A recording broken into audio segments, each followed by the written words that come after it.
Hello everybody and welcome back to Operation Logistics, where I just realized that despite us removing this from the Parcel Manager list, we don't actually remove the graphics, so we should maybe consider doing that. So the graphics are stored in the parcel themselves as a parcel graphics, and let's just go ahead and go to the implementation of this real quick.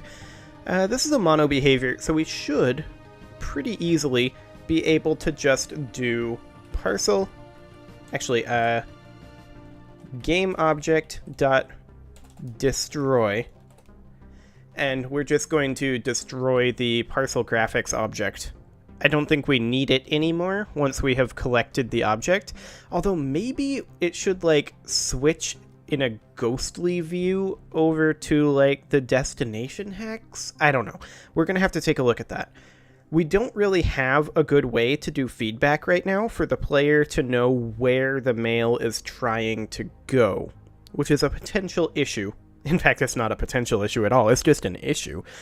But, I mean, the idea is that we would just have, like, full coverage right now, but that's not necessarily what we want to do later on.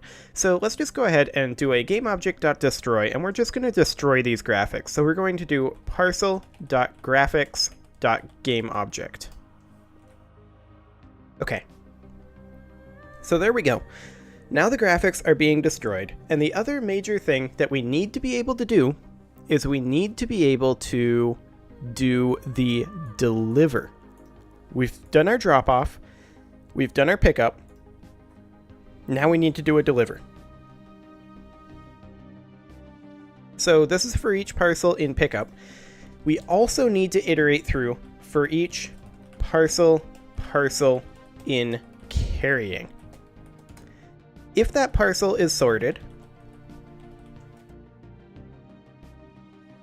we want curly braces. There we go. So if that parcel is sorted, then what do we need to do? Well, we need to determine if the parcel goes to this hex or any hex adjacent to it, which is going to be interesting, trying to figure that out. So if parcel.sorted, then we need to determine, yeah, if it's going to this hex or any hex adjacent to it. So we need to check the destination. So if parcel.destination, let's see. Actually, I think we just need to iterate through the neighbors. For int I equals 0, I is less than... Well, we should actually check in hex first before we do this. If it's going to the hex we're in, then great. But otherwise, we'll need to iterate through. So if parcel.destination equals in hex, then we can just deliver it there. And I think I'm going to write a separate function for deliver parcel. Deliver parcel, and this is going to just take parcel. We shouldn't need anything else. Public void deliver parcel. Parcel. Okay, so what do we need to do with that? Well, first thing we need to do is we need to remove it from our carrying list. So carrying.remove. In fact, we'll do that in deliver parcel. So carrying.remove parcel. And we'll probably do that at the end of doing this. And then we need to determine how much we get paid for it, because we get paid on delivery in this game. It's not upfront like it is in real life, because I want the max pay to essentially scale down over time until like you get, say, 10% of it after a certain amount of time based on the distance. And yeah, that's kind of the idea. So you're incentivized to get the packages to them quickly that way. So we don't have anything in here currently about the price.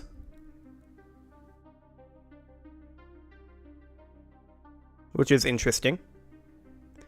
Do we have any of that in the balance? We might. Fuel price. Base land cost. Okay, this is for purchasing land. Money per kilogram per cubic meter, per kilometer, and min payment multiplier. Okay, so that's already there in the business balance. So let's go into the parcel, which doesn't know anything about any of that. Good to know.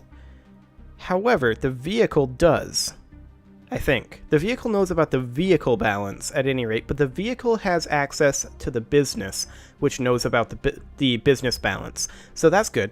So float payment, we'll call it, would be equal to the parcel.overall payment. What we'll call this parcel.max payment. We'll multiply that by the manager.business.balance.min payment multiplier. However, that will itself... Actually, we would do like a mathf.lerp between 1f and this based on the time to deliver.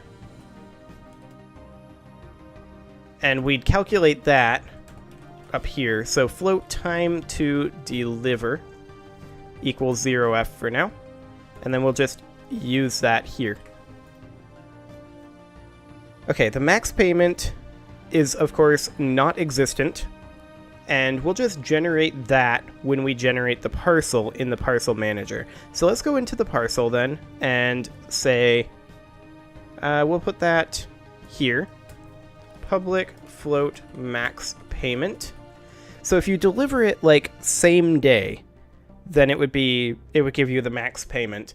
But we'll probably have to scale based on distance, how fast it scales down the payment in some way. So we'll have to think about that. And we'll have to actually determine some sort of a scale, because currently I have no idea how big a building hex is, and it's measured in these units here. Return the magnitude divided by 2, divided by 0.1, divided by 0.1. So I guess we already determined that, but I've forgotten. So magnitude over 2, divided by 0.1, divided by 0.1.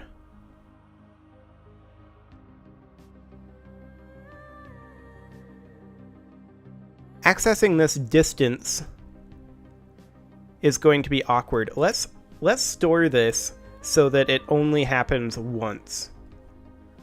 Because this distance isn't going to change, right? So we'll actually make this a private float distance like this, and we'll just have a backing variable here. We'll set it to equal to -1f to start, and then we'll say if distance is not equal to -1f, then we just return distance. Else we do this. And then distance equals that, or rather, we want to return the underscore version, underscore distance, return underscore distance, and then return underscore distance. Okay, so now it will only do this expensive calculation once, and it will otherwise store it. Excellent. That'll be a nice little optimization. But we still need to figure out exactly how this is working. Like, how long are we expecting 1 unit of distance to work? Like, how long are we expecting it to take you to send it 1 unit of this distance? That's something we'll probably just have to feel out. But the max payment we can calculate right now in the parcel manager, if I don't close it accidentally. And when we generate the parcel here, we know a lot about it at this point, so we can now calculate our max payment. So parcel.maxPayment equals, and that will be our balance, so our business balance dot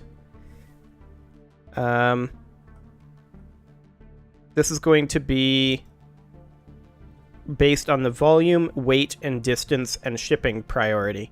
So for shipping priority, oh, that's the way we can scale it, is just with the shipping priority.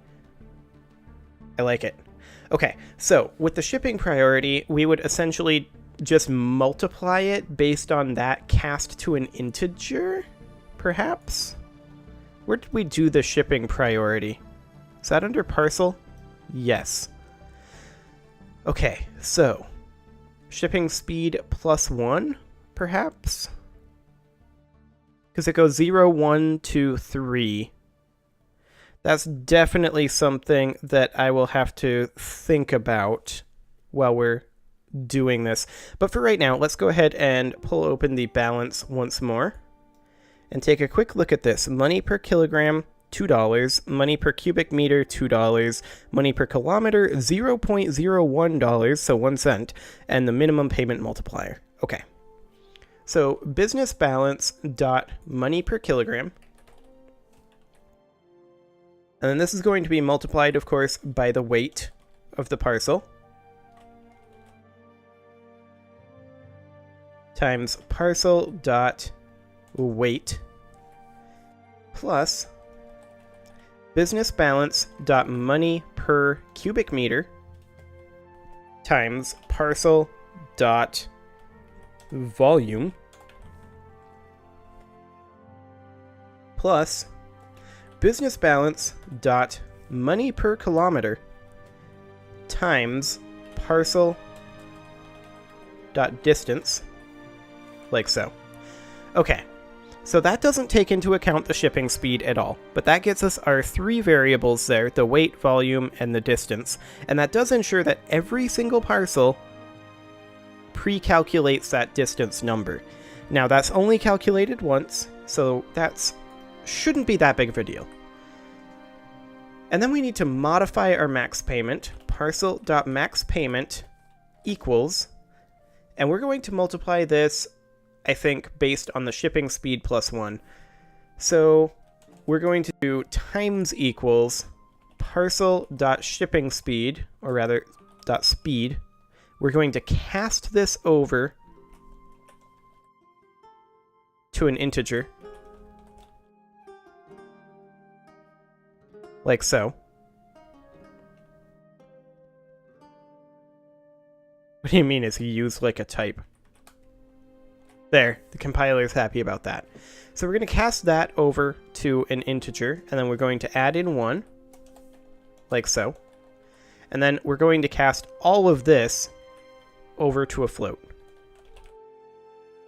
Like that. It's a little awkward, but I think it'll do the trick. So that should get us our max payment calculated. Then, in the vehicle, we can go ahead and when we deliver the parcel, it equals parcel.maxPayment times mathf.lerp of all of this. And then our time to deliver, right here, 0 would give us our best, and 1 would give us our minimum payment. So that's something we should consider. Do we have an expected delivery date in this? We do not. In the time manager, let's go ahead and check here. We're using moment. Okay. So I think we can then, in the parcel, do like expected delivery date, public moment, expected delivery, something like that. Theoretically, maybe. And then in the parcel manager, we can set up our expected delivery down here. Parcel.expectedDelivery equals what? It would equal the moment that it was created.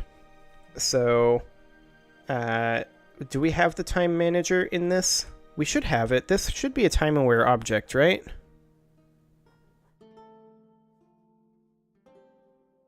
It is not. It's just a mono behavior. It has the hex manager. We might be able to get there from there. Hex manager dot business dot time manager. Yeah, that'll do the trick. hexmanager.business.timemanager.current for now. And then we'll need to determine how many days each type of package has from the moment they offer it up, not from the moment we grab it. So, how do I want to do that? Parcel.expectedDelivery equals hexmanager.business.timemanager.current. So essentially it would be time remaining, and then after that it would start declining, or would it just be at the time remaining you get a quarter? I think it would start declining after the expected delivery. So the expected delivery would then be essentially today plus like the inverse of this parcel.speed.